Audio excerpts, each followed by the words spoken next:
Bismillahirrahmanirrahim. Assalamualaikum warahmatullahi wabarakatuh. Alhamdulillah wassalatu wassalamu ala Rasulillah wa ala alihi wa sahbihi wa man tabi'ahu wa man nasarahu wa walah. Syukur pada Allah Subhanahu wa taala pada pagi yang berbahagia ini dapat sama-sama kita duduk dalam majlis ilmu. Mudah-mudahan sedikit akan kita bicara memberi manfaat kepada kita insya-Allah. Jadi Isra Mi'raj adalah satu peristiwa yang berlaku dan saban tahun diceritakan terus kan, maknanya kepada umat Islam supaya umat Islam dapat mengambil pengajian ataupun iktibar daripada peristiwa Isra dan Mi'raj itu. Okey. So, jadi dalam peristiwa Isra dan Mi'raj ini dia bermula ketika dipanggil tahun kesedihan. Okay. Sedih kenapa? Sedih kerana kewafatan isteri Nabi SAW iaitu Sayyidatina Khadijah dan juga pakciknya Abu Talib. Abu Talib yang sangat membela Nabi semenjak Nabi daripada kecil. Dua orang ini Tetapi persoalannya, kenapakah dikatakan bahawa tahun itu tahun kesedihan? Kenapa dikatakan tahun itu tahun kesedihan? Sedangkan kalau mengikut Nabi itu sudah biasa dengan kematian, sangat biasa dengan kematian. Daripada kecil umurnya belum 2 bulan di kandungan ibunya, baginda sallallahu alaihi wasallam telah maknanya kehilangan ayahandanya. Umur 4 tahun. 4 tahun ni kecil, kita ada anak atau cucu 4 tahun yang masih lompat-lompat lah kan? Masih menyambut kita kalau kita balik. Umur 4 tahun, ibunya pula meninggal. Umur 6 tahun, datuk yang menjaganya pula meninggal. Duduk dengan pakciknya Abu Talib kan? Dan Abu Talib lah sebagai ayah dan juga sebagai penjaga kepada Nabi SAW. Jadi ketika umur Nabi kurang lebih, ketika itu 51 tahun, meninggal 2 orang yang sangat disayangi, iaitu pakciknya Abu Talib dan Sayyidatina Khadijah. Dan ketika meninggalnya kedua-dua orang yang disayanginya ini, ketika itu Nabi sedang dipulaukan. Yang paling menyedihkan Nabi adalah kerana ketika Nabi nak cari ubat untuk isterinya, orang kafir tak nak jual ubat dengan orang Islam dan termasuk Nabi SAW. Sebab Nabi tengah kena pulau waktu tu. Jadi Nabi nak beli ubat, orang kafir tak nak jual ubat pada Nabi. Balik kita bayangkan dan Nabi menyaksikan bagaimana isterinya sakit perlahan daripada hari ke hari, makin berat. Akhirnya sampailah ada jemput bertemu Allah Subhanahu wa taala. Maka ketika umur Nabi kurang lebih 52 tahun satu malam sedang Nabi sallallahu alaihi wasallam duduk di satu tempat. Okey. Atanil Jibril datang membawa satu tunggangan bernama Burak. Okey. Kalau dalam Masjid Haram tu, perasan tak Masjid Haram katakanlah Kaabah ni kotak macam ni. Kotak macam ni kan. Ni multazam, pintu Kaabah tu. Kan Nabi duduk tu, kalau ikut sebahagian daripada ahli sejarah, sebelah belakang ni. Belakang ni, sebelah belakang. Multazam sini, di yang sebelah belakang ni. Kan? Kalau kita pergi ke Mekah, di sana ada satu tiang. Tiang tu dia ada 2 macam gelang lah yang diletakkan. Kan? Di situ Nabi SAW duduk waktu tu di situ. Tapi sekarang ni dah ditutup tempat tu sebab tengah buat renovation atau pembesaran.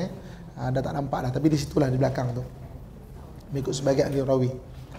Maka atanil Jibril datang kepada aku, maknanya dengan membawa satu tunggangan bernama Burak. Burak ni adalah satu tunggangan yang diciptakan daripada cahaya, daripada kilat. Dan Allah sebut yakadul barku yakhtafu absaruhum, hampir-hampir kilat itu akan menyambar, maknanya penglihatan mereka. Burak tu, yakadul barku, Burak ni satu kenderaan yang dicipta daripada cahaya. Okey. Kalau ikut teori sains ketika ini, Einstein mengatakan bahawa manusia ni takkan mampu buat kenderaan selaju cahaya. Katakanlah ini kelajuan cahaya, kelajuan bunyi mungkin, jet. 3 kali bunyi, 4 kali bunyi, 5 kali bunyi, tapi cahaya tak boleh. Sebab kalaulah kenderaan, katakan ni kelajuan cahaya, dan katakanlah kelajuan tu nak sampai kelajuan cahaya, jisim dia akan bertambah. Apabila jisim bertambah, dia akan berat, dia akan slow balik. Dia tak akan mampu. Nah, laju lagi, jisim dia akan bertambah, dia akan slow balik. Dan sekiranya manusia dapat membuat satu kenderaan salju cahaya, dia boleh menembusi masa depan.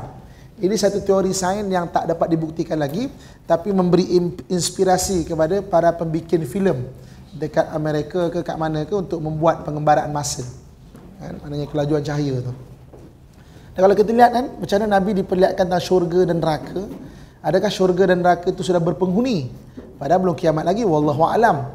Tapi kalau betul memang kalau maknanya Nabi diperlihatkan, bermaksud Nabi telah diletakkan di masa depan. Kan? Sebab masa itu milik Allah Subhanahu Wa Taala. Masa depan kan. Dan kalau kita nak baca kod sains, macam mana buraq tu sini kenderaan yang selaju cahaya. Contoh ibu kakak sekalian nak keluar daripada cakrawala kita ni bukan sekejap ya. Kalau ada kenderaan salju cahaya pun nak keluar 50 tahun daripada bima sakti ataupun galaksi kita ni. Nak keluar tu. Kan? Dalam alam ni dah ada banyak ribuan lagi galaksi-galaksi atau bima sakti macam ni. Buraq punya besar adalah sebesar tinggi sikit daripada himar, kecil sikit daripada bakal. Fauqal himar dunal bakal ni buraq. Dulu kita kecil-kecil dulu ada gambar daripada India kan, orang menggambarkan ada gambar tu satu buraq tu macam apa kuda, ada kepak atau kepala manusia. Masa tak dulu kecil-kecil dulu gambar. Sekarang ni waktu Jabatan Agama kata bukan sebagainya, tak adalah gambar tu, tak ada dah.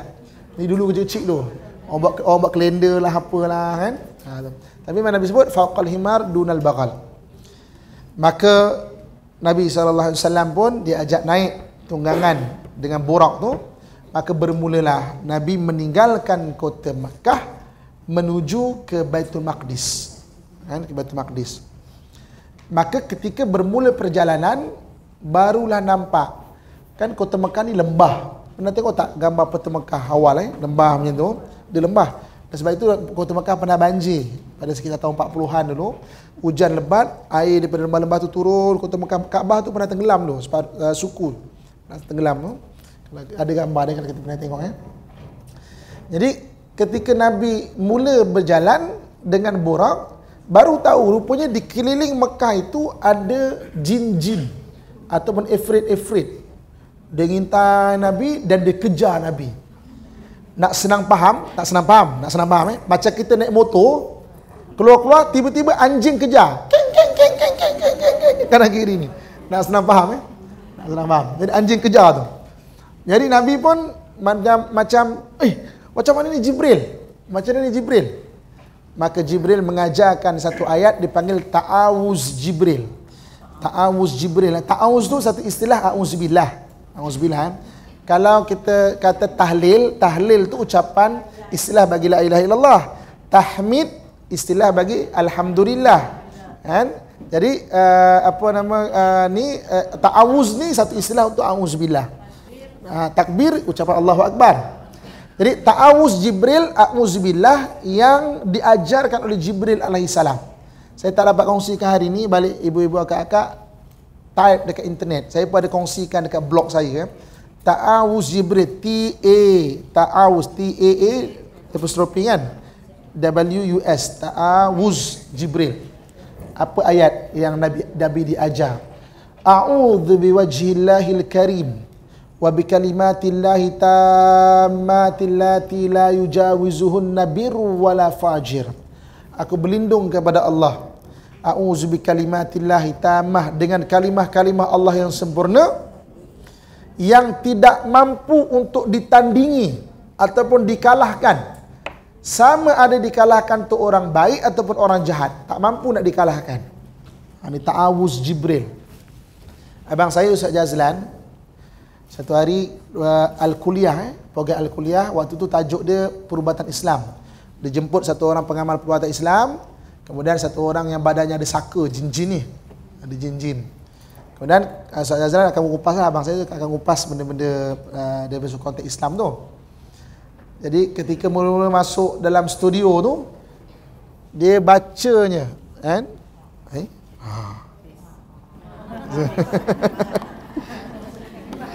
Okey, low battery. Tes. Okey, pakai sini. Dibacanya ta'awuz Jibril ni. Dibacanya auzubillah ta'awuz Jibril ni. Tiba-tiba orang tu jadi macam tak senang duduk kan. Dan kalau kita perasan waktu tu banyak kad dan iklan, masuk iklan. Sebab benda tu mengamuk dalam studio tu. Benda tu tu boleh antara boleh mengamalkan dia panggil ta'awuz Jibril. Bila bahasa benda tu apa nama tak panjang pun. Kata ulang hafal. Apa lagu boleh kan? Tuhan lembutkan hati dia. Apa lagu boleh kan? Saya tahu satu rangkap tu je. Okey. Ketika dibaca ta'awuz Jibril itu, a'udzu biwajhillahil karim wa bikalimatillahi tammati la yujawizuhunna bir wala fajir, tersungkurlah ifrit-ifrit ini. Rupanya dia ada macam dalam hidup kita ni kan ada amalan yang boleh menundukkan para jin, para ifrit, syaitan dan sebagainya.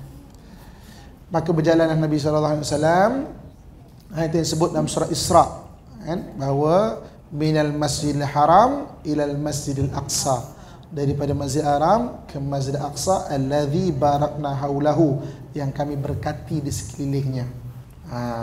Jadi kenapa Allah kata kami berkati di sekeliling Masjid Aqsa? Kerana 3 sebab.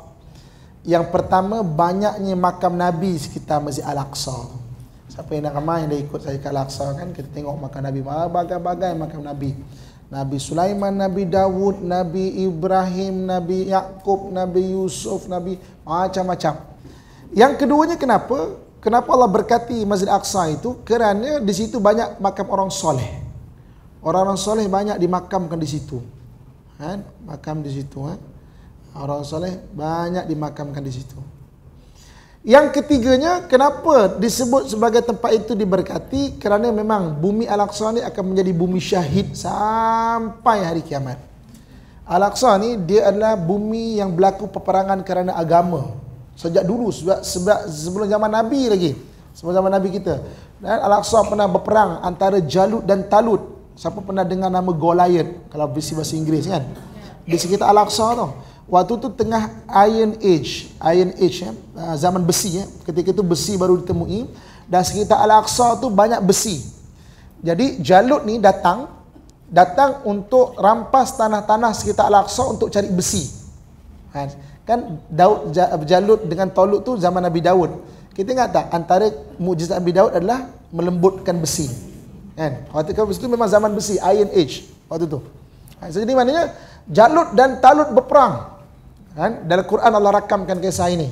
Bagaimana ketika bala tentera Jalut tu dengan memang begitu terlatih, well trained punya tentera, datang dia kemudian bagi pihak orang beriman dipimpin oleh Talut.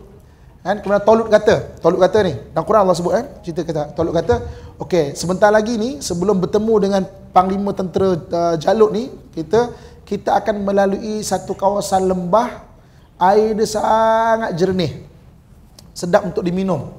Tapi minta tolong semua tentera-tentera minum satu cedokkan tapak tangan je. Cedokkan tapak tangan je. Okey.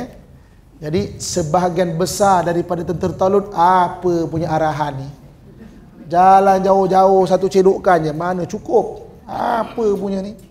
Dan ramai yang tak ikut, ramai yang ikut akulah kena minum. Mulut aku contohnya tu kan. Minum. Hanya sebahagian saja yang satu cedokkan tapak tangan.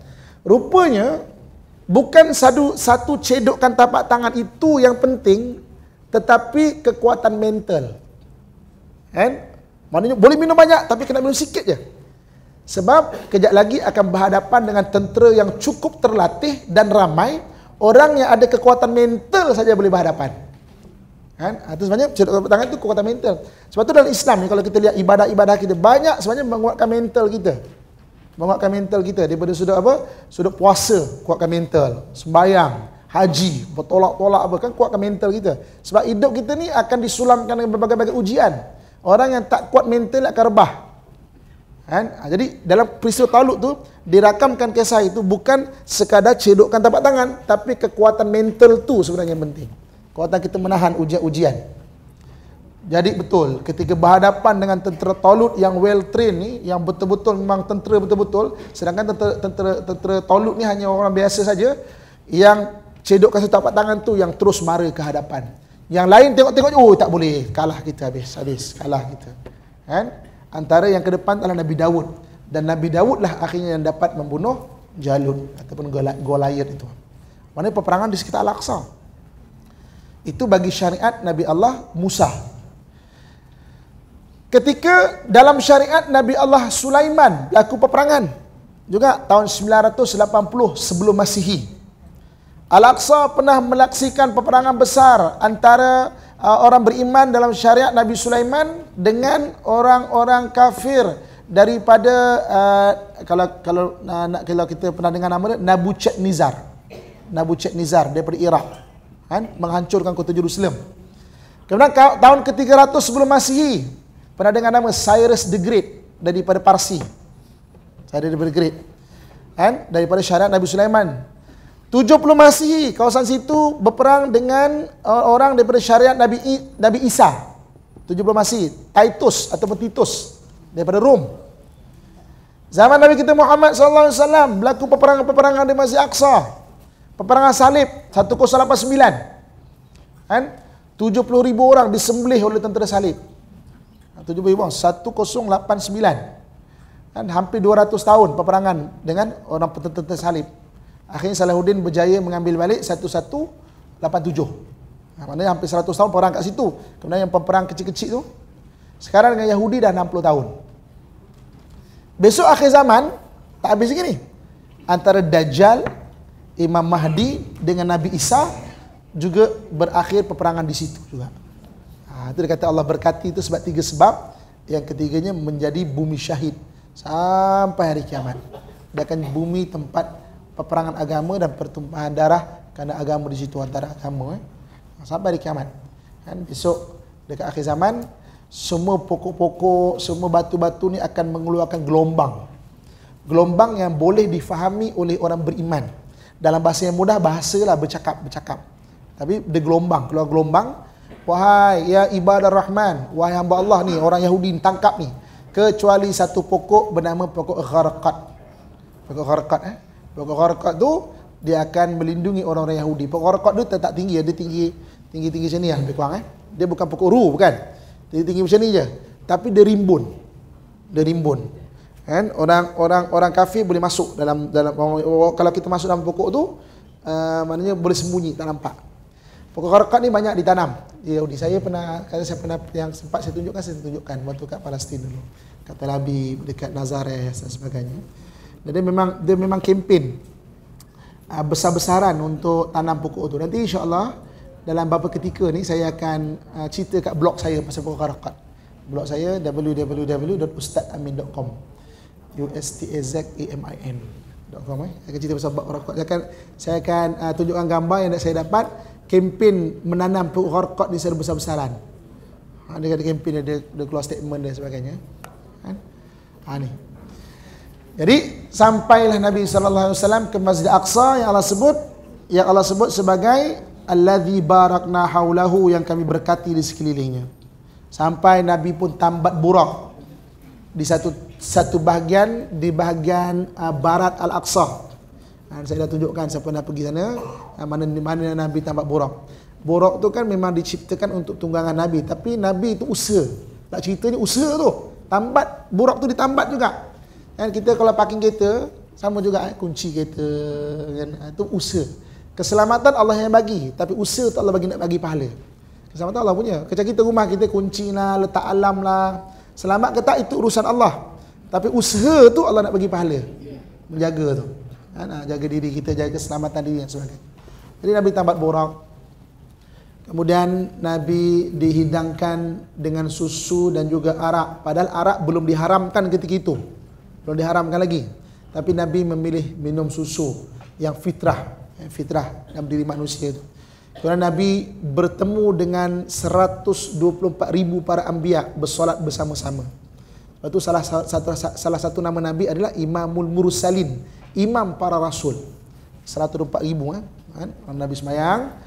Kemudian Nabi mula diangkat. angkat, kan?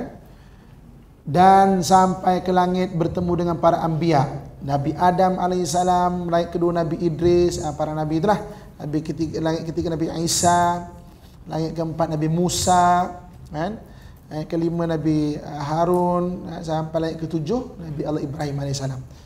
Jadi ketika ditanya kepada Rasulullah, rupanya naik atas tu pintu langit ada pintu dia, pintu dia. Dan Nabi kata apa? Tebalnya pintu langit itu masiratun alfasanah. Tebalnya perjalanan 1000 tahun perjalanan. Pintu langit ya. Sampai tu Jibril macam nak senang faham, ketuk. Maka penghuni penjaga pintu langit kata, siapa? Jibril. Bersama aku Muhammad.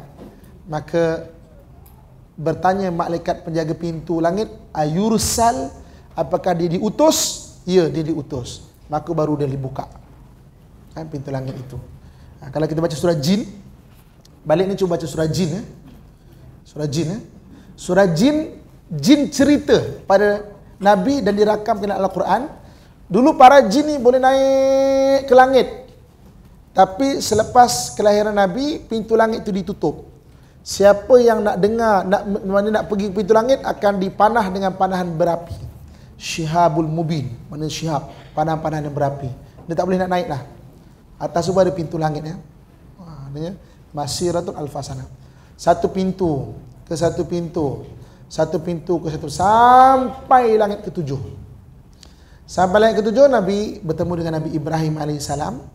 Itu Nabi Ibrahim mengajarkan satu kalimah la haula wala quwata illa billah. Barang siapa yang mengucapkan la haula wala quwata illa billah, diberi kepadanya dua kelebihan. Yang pertama apa? Kalau dia rasa tak kuat berusaha, dia akan diberi kekuatan hati untuk membuat amalan tu. Yang kedua, kalau dah buat, diberikan keikhlasan. Kan? Sebab itu kalau dalam azan kan sunat jawab azan. Allahu Akbar, Allahu Akbar. Jawabnya apa? Allahu Akbar, Allah. Sampai hayya 'alas salah, la haula wala quwata illa billah. Sampai hayya 'alal falah, la haula wala quwata illa billah. Nak ceritanya apa? La haula wala quwata illa billah diletakkan di situ. Siapa yang baca diberi kekuatan hati untuk membuat amalan tu. Kalau siapa yang mengamalkan la haula wala quwata illa billah. Itu Nabi Ibrahim ajar kepada Nabi sallallahu alaihi wasallam. Sebab tu hari ni kalau kita malas, penat kan, mana baca la haula wala quwata illa billah banyak-banyak. Diuji dengan berbagai-bagai ujian. Ujian daripada suami ke, kan? Aduh, macam-macam hal suami buat. Baca la haula wala quwata illa billah banyak-banyak. Tapi bacaan tu untuk diri kita, bukan untuk suami. La haula wala quwata illa billah. Baru belajar tadi. La haula wala quwata illa billah. Bukan Ni untuk diri kita ni. Siapa ngajar ni? Ustaz Muhammad ajar. Ustaz Muhammad juga kena. Kita kurang faham, Ustaz Muhammad juga kena. Itulah haula wala quwata illa billah banyak. Kalau apa-apa pula, aduh penat jaga anak perangai macam-macam, la haula wala quwata illa billah banyak. Kena tipu dengan orang lain, nama kita kena gunakan oleh orang lain, kita jadi gerentor orang lain lari, kita yang kena aduh tertekan, la haula wala quwata illa billah banyak-banyak. Maka selepas daripada langit ketujuh, barulah Jibril menunjukkan rupanya yang sebenar. Kan? Rupanya yang sebenar. Jibril ni mempunyai 600 sayap. 300 kanan, 300 kiri. 600 sayap. Maknanya sayap tu ada sayap macam burung lah, macam tu nak senang faham. Dan setiap sayap tu mempunyai warna-warna yang berbeza yang cantik-cantik. Di dunia ni warna ada tapi terhad. Kan? Warnanya ada tapi terhad. Rupanya di syurga, di akhirat, malaikat-malaikat ni berbagai-bagai warna yang sangat cantik. Sampai Nabi kata apa? Ma'azama khalquka ya Jibril. Masya Allah, hebatnya penciptaan kau wahai Jibril. 600 sayap dia dikembangkan tu. Sebab ketika dia berada di bumi, Jibril tak boleh nak tunjukkan rupa dia sebenar sebab tak muat. Dunia sangat kecil. Sebab tu dia menyerupai manusia. Tapi dilepas daripada langit ketujuh tu, Jibril menunjukkan maknanya kehebatan penciptaannya itu. Maka ketika itu ada tak yang lebih, maknanya lebih besar daripada engkau? Ada. Israfil. Israfil tu malaikat peniup sangkakala. Sayapnya 1200 sayap, 600 kanan, 600 kiri, lagi besar lagi. Kan? Yang setiap sayap itu masiratun mi'ah sanah, sepanjang 100 perjalanan, 100 tahun perjalanan. Setiap sayap. Kan besar pada malaikat tu. Malaikat tu kanan kiri ni kan. Kan penciptaan dia tu, dia tengok kita kan, kau ni dah kecil action pula tu, apa punya manusia ni kan. Dah kecil action pula tu kan. Malaikat tu besar-besar, hebat-hebat. La ya'sunallaha ma amarahum. Tak pernah engkari apa yang Allah perintahkan. Malaikat kan, kita dah kecil. Malaikat tengok kita, apalah kau ni. Dah kecil action pula tu, tak sedar diri punya manusia kan. Nak senang faham macam tu lah, nak senang faham. Maka naik lagi, diperlihatkan mengenai syurga, diperlihatkan mengenai neraka. Kan? Dia ajak lawatan lah, maksud nak senang faham macam lawatan lah, neraka dan juga syurga. Kemudian naik lagi ke satu tempat bernama Sidratul Muntaha. Sidratul Muntaha ni bentuknya nak senang faham. Nabi pun bercakap nak senang faham kita. Macam pokok yang sangat besar, setiap daunnya itu masiratun mi'ah sanah, 100 perjalanan, 100 tahun perjalanan. Setiap daun tu. Kan? Setiap daun itu. Kalau kita pergi Madinah, siapa yang baru nak pergi Mekah kan? Siapa yang baru nak pergi Madinah, nak pergi umrah waktu dekat ni, kalau di Madinah ataupun di Mekah lah, dekat Mekah tu, kat Hilton tu, ataupun dekat Zamzam tu, dia ada kedai souvenir, kedai cenderhati. Kalau kita tengok nanti, dia ada satu pokok warna emas, kan? Kemudian atas ada nama Allah. Dia cuba buat replika Sidratul Muntaha. Kat Mekah ada. Boleh. Kalau kita tak tahu benda tu dia cakap tak ada signifikan pun dan kita apa benda tu kan. Tapi sebenarnya dia cuba gambarkan.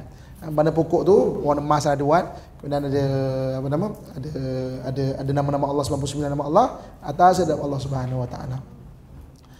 Kemudian kan naik tu, dan di Sidratul Muntaha itu ada Jannatul Ma'wa, syurga Al-Ma'wa. Syurga Al-Ma'wa di situ. Syurga lain ada kan, tapi di Sidratul Muntaha itu ada syurga Al-Ma'wa. Naik lagi sampai kepada Arash. Arash ni dipikul ataupun ditanggung oleh 8 malaikat. Punya besar malaikat itu antara katifai baina katifai wa syahmatal udhun. Mana antara ni bahu ni sampai syahmatul udhun. Syahmatul udhun ni bawah telinga yang bawah ni adalah masiratul alfasanah. Maknanya perjalanan 1000 tahun. Bayangkan ni. Ni sini ni. Sini. Kan? Itu nak gambarkan dengan bahasa yang mudah. Nabi sebut dengan bahasa yang mudah. Lebih besar, lebih agung lagi lah. Tapi ni. Baina katifaihi wa syahmatul udhun. Sini. 1000 tahun. 8 malaikat penanggung arash. Kan? Arash Allah Subhanahu Wa Taala. Kemudian naik lagi. Sampailah kata Jibril, wahai Muhammad, aku boleh temankan kau sampai sini saja. Taqaddam ya Muhammad. Jalan, pergi terus wahai Muhammad.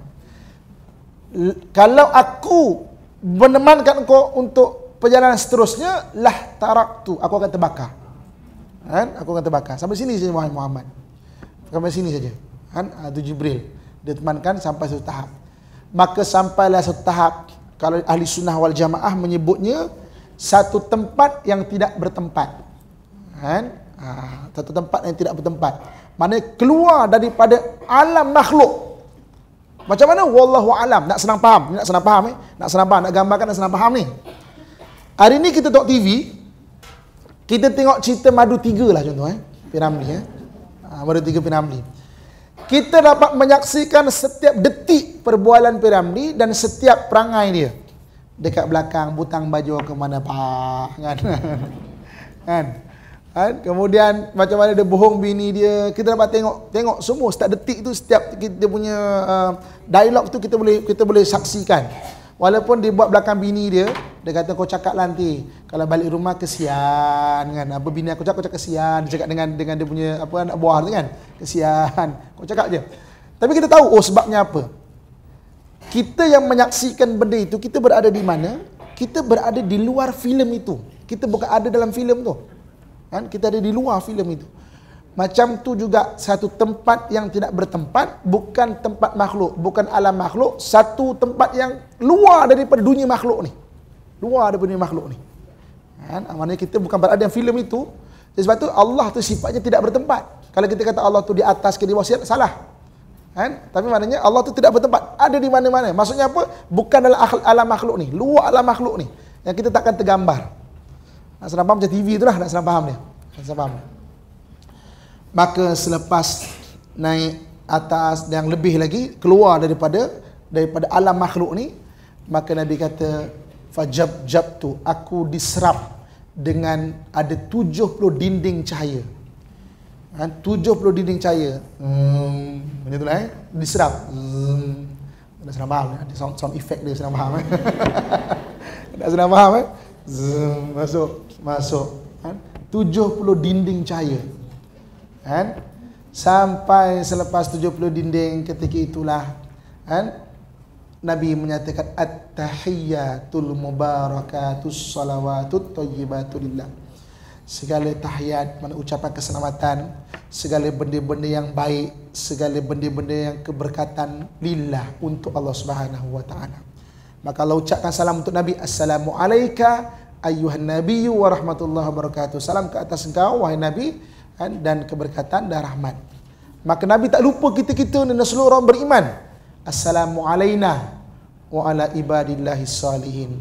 Keselamatan ke atas kami dan seluruh hamba-hamba Allah yang soleh. Malaikat yang mendengar semua mengucapkan asyhadu an la ilaha illallah wa asyhadu anna Muhammadar Rasulullah. Dan kemudian Nabi SAW diberikan watikah solat. Solat ni satu benda yang cukup besar sebenarnya. Rukun Islam yang Nabi ambil sendiri watikah itu. Yang lain semua haji ke, puasa ke, semua malaikat Jibril yang bagi. Tapi solat ni Allah sendiri yang bagi pada Nabi SAW. Allah sendiri yang bagi. Okey, sebagai ringkasan dia, habis kan? Kemudian jumpa Nabi Musa. Nabi Musa kata, 50 solat kau dapat, kau punya umat tak mampu ni, pergilah minta kurang kepada Allah Subhanahu wa taala. Naik, turun minta kurang lagi. Ada ulama yang membahaskan Nabi Musa tu sangat faham tentang kemanusiaan. Ada ulama yang membahaskan sebenarnya Nabi Musa tu rindu nak bertemu Nabi. Lepas tu bertemu-temu tu, kejap-kejap Muhammad, berapa 50? Kau naiklah jumpa Allah SWT, minta kurang sikit, supaya Nabi turun balik, jumpa balik Nabi Musa. Kan? Maknanya rindu.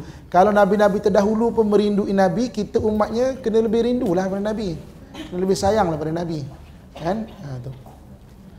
Maka balik Nabi SAW, kalau mengikut kitab dibaik, qabla ayyabrudal farsh, sebelum sejuk tempat duduk Nabi itu tadi. Mana perjalanan sangat laju, zup balik terus. Kan? Tapi Nabi melalui berbagai-bagai waktu itu dipanjangkan untuk Nabi SAW. Okey. Sampai di Masjidil Haram, apakah perkara yang paling susah bagi Nabi? Yang paling susah cara nak menyampaikan lah. Sebab Nabi itu Rasul tu wajib nak sampaikan. Macam mana nak sampaikan? Macam mana nak sampaikan perjalanan yang jauh tu boleh bawa tu dekat? Logik ni macam mana? Memang susah nak sampaikan. Jadi pada pagi waktu duha, nak senang faham dulu kerana pukul 10 lah macam tu kan, 9-10 macam tu. Okey, waktu sekarang macam ni lah. Nabi duduk, yang menyapa Nabi mula-mula adalah Abu Jahal. Abu Jahal menyapa dulu. Muhammad, tengok gaya macam ada cerita baru je ni. Tengok gaya tu kan. Cuba kau cerita, ada kau bercerita. Jadi Nabi kita jujur lurus.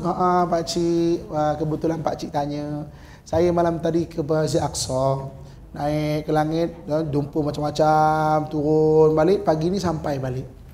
Kan? Abu Jahal tergelak.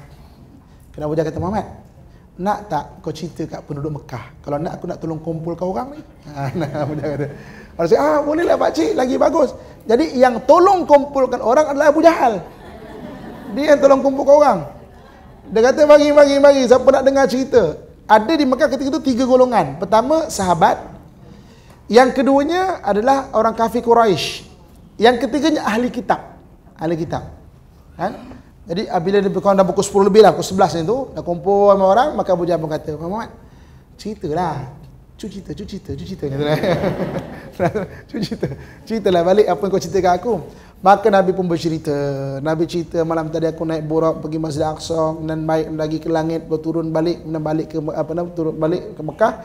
Maka ketika itu orang kafir ketawa terbahak-bahak ketawa. Dia kata, kesian aku tengok Muhammad ni. Semenjak bini dia meninggal ni, aku tengok macam lagi pagi macam tak betul Muhammad ni. Para sahabat diam. Nak menidakkan yang bercakap ni Nabi tak pernah bercakap bohong. Nak mengiyakan tak logik langsung. Macam mana ni? Ahli kitab diam. Ahli kitab yang paling serius dengar je ahli kitab. Kemudian Abu Bakar yang bangun dulu. Kalau Muhammad yang bercerita lebih pelik daripada ni pun aku percaya.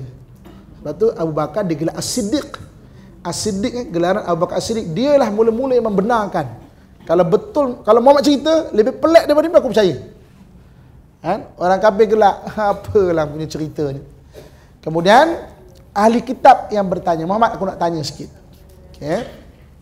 Kalau betul kau dah sampai ke Baitul Maqdis, ceritakan kepada aku macam mana rupa bentuk Baitul Maqdis.